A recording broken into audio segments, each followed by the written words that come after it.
Welcome to the New Earth Entrepreneurs Podcast, where innovation meets sustainability. Building a better tomorrow today.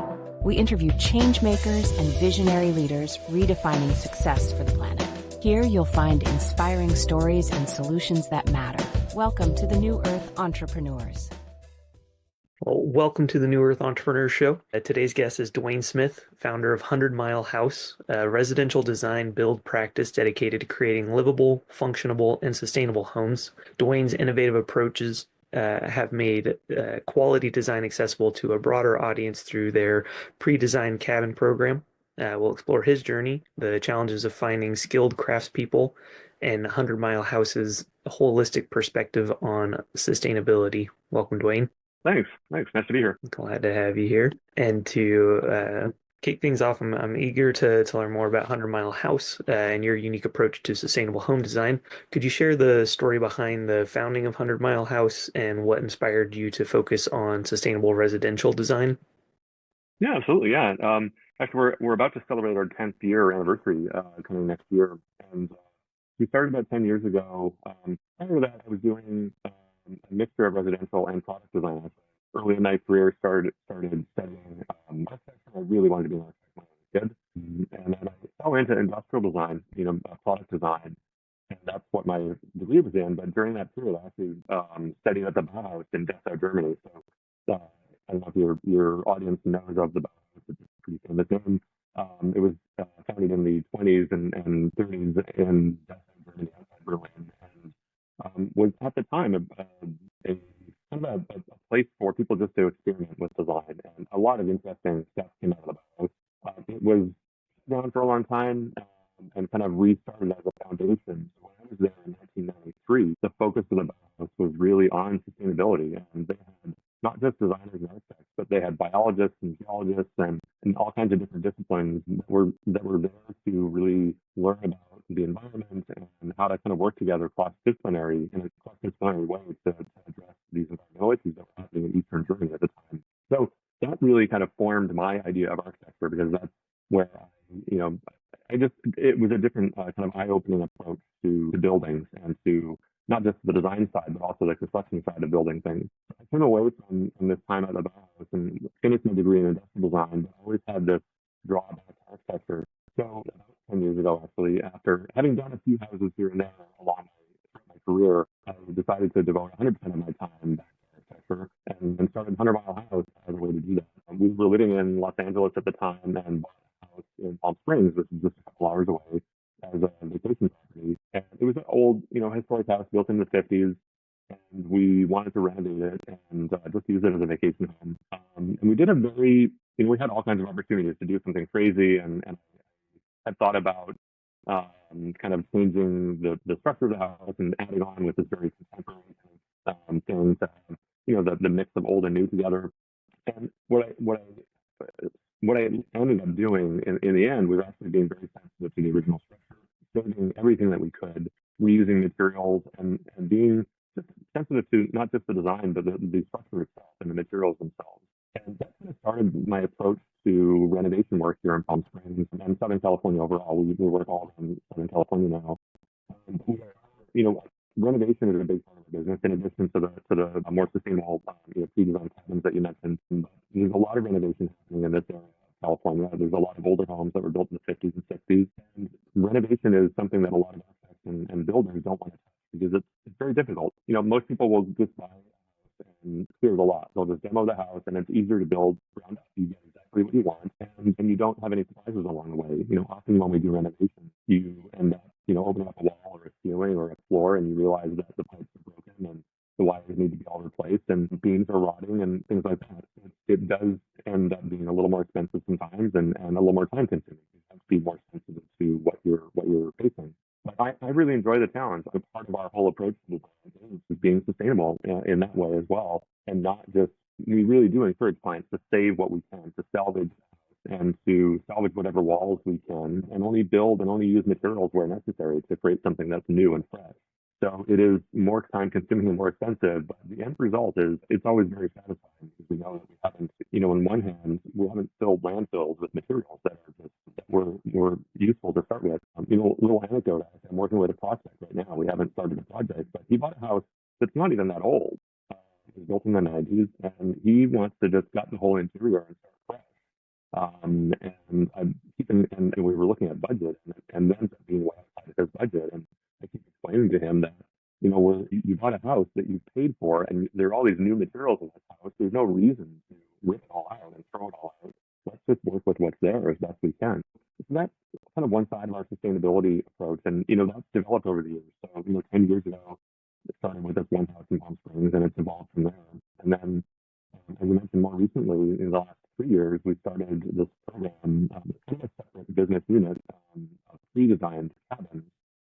And we realized that a lot of our clients, or a lot of our prospects, were coming to us to build in the Joshua Tree area, kind of the high desert, and some other areas around the country, actually. They all kind of wanted the same thing. They wanted just a little one-bedroom estate, but they didn't want just a little box. They didn't want a tiny home. They didn't want a prefab, box. They didn't want a home on sale, on wheels.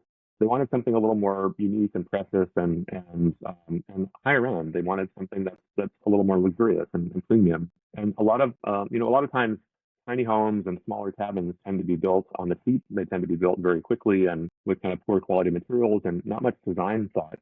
So we wanted to approach it a little bit differently, and give people still a comfortable space, not too huge, but really a lot of thought put into the design and the space itself, but also the sustainability aspect. So we spent actually about 2 years on developing this footprint of an 800 square foot one bedroom cabin that from the ground up is, it's very, very thoughtful. Every space is functional. We build in a lot of functionality into every room. So there's some kind of versatile furniture, there's versatile cabinetry and storage. The windows and doors are placed in a way that we can adjust them on site. So we really do orient it and customize it for every site that we build on. But they're also placed in a way that gives people the sense of, just opening the space to the outside. So it makes it feel much larger than 800 square feet. Part of our approach to sustainability is building economically as well in terms of space, so that you're not building more than you actually need. I'm not a huge fan of these 14,000 square foot mansions on hilltops, because it's just space that, it's eating up resources, it's eating up a lot of time and money, and especially in a space or an area like Southern California that gets hot, you're using air conditioning to keep the space cool. You're just using a lot of resources for a space for often just two people. It's just outrageous. So we tend to try and push for as economical a space as possible. So we usually do smaller projects, 800 square foot cabins, 2,000 square foot full-time residences for, a three-bedroom house for a family. And that's a big part of sustainable thinking that a lot of people don't think about. They tend to think about the materials themselves, or the life cycle of materials, but not the space they're designing. So that's how 100 Mile House started.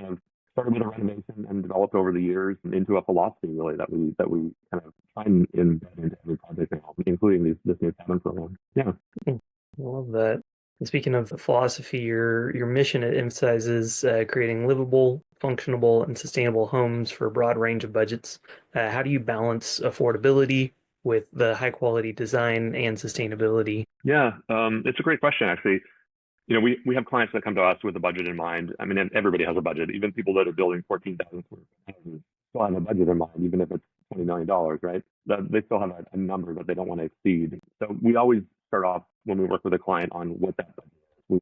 We nail down kind of how they're financing it, what their maximum they want to spend is, what the neighborhood will support. Often, and they don't want to invest too much in a particular neighborhood because, if they do end up selling the house in a few years, they just don't get the money back. So really, most of our projects start with a budget in mind. We also, because we're design build, we're a licensed GC, we also work very closely with them on understanding the whole construction process, and we work backwards from their budget to take out a contingency, which a lot of people don't plan for, because we never want a client to get to the end of the project and always be frustrated with that extra 20% that they had to spend above the budget or 50% above budget.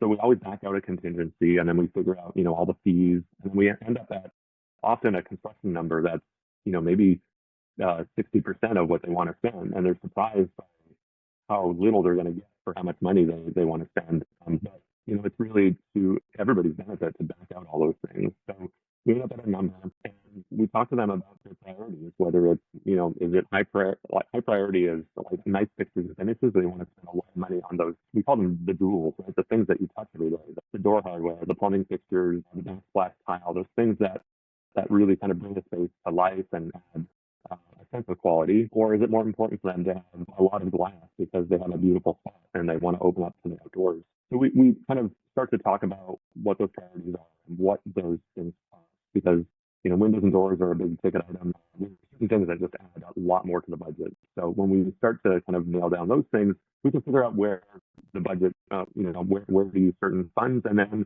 where we need to be a little more economical to meet their goals. So often, we're designing. A lot of people talk about this high and low. So sometimes we'll use, very expensive windows and doors because they want these massive walls of glass that open up to the outside. But we'll use, IKEA cabinets because to them, cabinetry is not as important. So we'll use IKEA boxes, maybe just some custom doors on them. But wherever we can find other ways to save money, we do it. Concrete slabs in this area anyway of the country are very common because they're economical, but they're also great for durability for indoor outdoor living. And a lot of people love that look of just a bare concrete floor. That's a way to save money as well. So that's the kind of conversations that we have at the beginning of the project to understand, number one, what the budget is and where the priorities need to be in terms of spending, and then where we need to maybe save some money by reducing kind of the specs on some items. So our projects tend to be kind of that mix of high and low and throughout, including furniture too. Wonderful, wonderful. And the 100-mile house, the pre-designed cabin program, has been a significant success. But what feedback have you received from clients about the cabins, and how have they impacted your business? Yeah, it's really getting going. We built the first two. Well, it was during the pandemic actually, and they've kind of taken off since. We've now completed them around Southern California. There's a 2-bedroom custom version that was built up in Washington State in Point Roberts. We've got prospects as far east as Texas right now, and as far north as Wisconsin, I think. And so we're spreading across the country. The feedback generally has been, I think all feedback has been positive. People love the customizable nature of them because they're still site built, meaning unlike a prefab house, which is built in a factory somewhere and then shipped to the site in components, we still site build them. So it's built just like a custom home is built. So we pour the concrete slab, build the walls with 2x4s. It's built just like any other home, but the fact that it's a set footprint means our design process is faster. So, often if you're doing a custom home, our design process can be 6 to 9 months from when we kick off with a client until the house is, in for permitting and ready to build. So that process gets kind of cut down into a couple months because there's not a lot of back and forth with the client. It is a floor plan that they agree to. We already have all the drawings done. We just need to design a site plan and orient it on the site and figure out any customization that they want done, and then submit it to that local municipality if we haven't permitted them before. It's a very fast process, and that's what a lot of people like, because most people ever anxious when they have a site to build on. They don't want to wait for a year before they start seeing something happen. And so that's a big bonus. If you see stuff happening very, very quickly, yet it's customizable, whereas a lot of prefab buildings are not that customizable. You get a set footprint, and maybe you can customize some finishes inside. You get to pick from cabinet A, B, or C, but that's about it. We can flip things around. We can shift. Our basic 2-bedroom model or 1-bedroom and 2-bedroom models are basically an H shape. There's an entry in the middle, and then there are modules on both sides of that entry. The public space is on one side, and the sleeping spaces are on the other. We can shift those modules around. We can move some windows and doors around as well, so we can really tailor it to a site. We're building one right now in Joshua Tree. It's a gorgeous site with boulders and mountains around it, and Joshua trees and a pine tree. And we oriented it on the site so that when you walk in the door, you're looking directly out through the entrance at a boulder in the distance. The bathroom window, it's a full-size window in the floor-to-ceiling window in the shower in the bathroom. That window looks right out to this amazing pine tree. And then the living room windows look right down in the valley into this beautiful view where you get the sunrise and sunset kind of hitting the mountains. So, we can customize, we can orient on the site, and we can customize the placement of some windows and doors to really adjust it to the site. And that's one of the features that people absolutely love. A lot of our clients have looked at prefab in the past, and they've been I think a little shocked at the cost actually, and they tend to be more expensive. My guess is for a few reasons. The biggest being that it is still being built in a factory. Somebody's building it, and that factory needs to make a profit margin. So before the thing even gets to the site, there's still another company that's making a profit of it, and then you get it to your building site, and then you need to have a general contractor that's installing it and assembling it and doing all the site work, the foundations, the plumbing, electrical, all that stuff. So there are extra people and extra steps involved and extra layers of profit involved in prefab. And so a lot of people think that it's going to be cheaper because it's this factory built thing, but in reality, that ends up being more expensive very end. And so a lot of our prospects come to us as saying, hey, we've been looking at all these prefabs and they're always more expensive than just building custom. Your solution seems great because we can customize it, yet it's kind of faster and a little more economical than doing a full custom home. So those are the big benefits, and people really do see them. I think it's fulfilling for me because our thought about offering this as a business is working. It's really addressing a need that's out there for people. That seems like a great product market fit.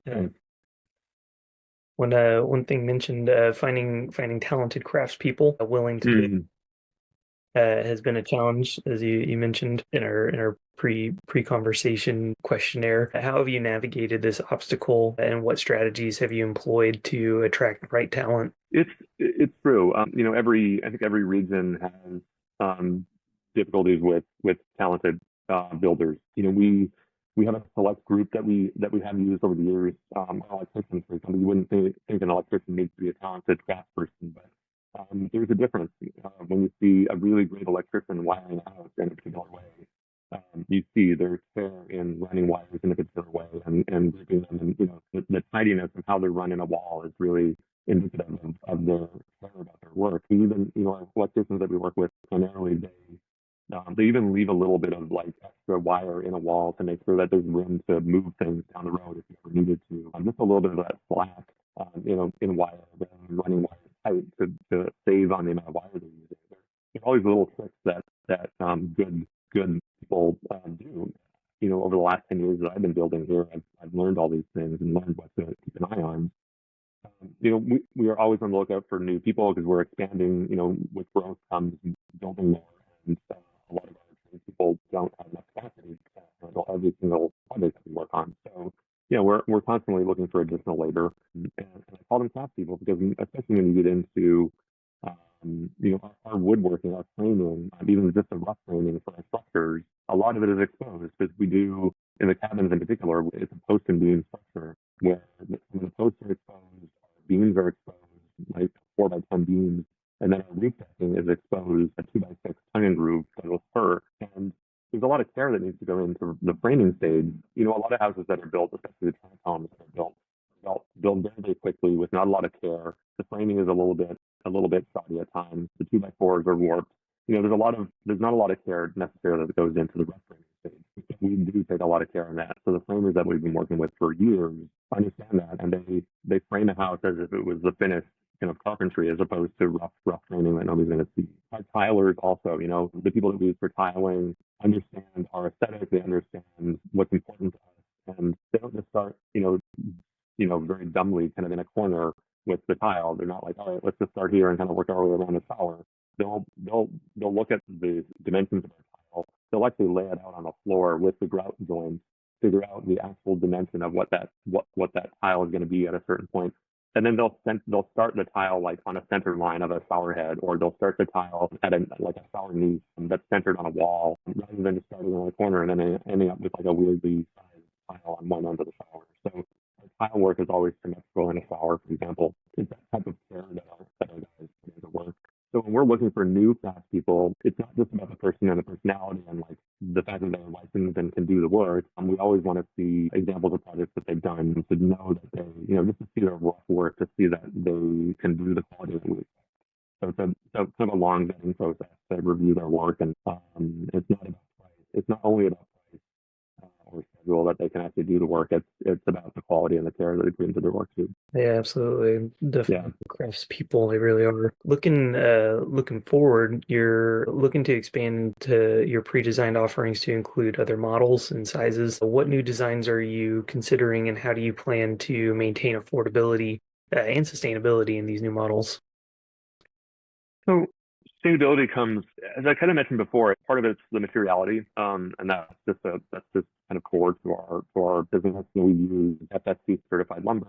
Our windows and doors are all energy star rated and using FSC lumber and recycled aluminum. So we use aluminum clad windows and doors typically, and wood windows and doors with an aluminum cladding on them are one of the better for energy efficiency as well. The wood is one of the best insulators you can use. So rather than doing what a lot of people do with just kind of cheaper aluminum or vinyl or fiberglass windows, we're actually using a material that is inherently insulative, and then it's just better for the environment. When it's FSC certified wood, we do a very high ceilings, which is where a lot of energy is lost. I mean, windows and doors is the biggest energy loss in a house. We try and keep those as energy efficient as possible.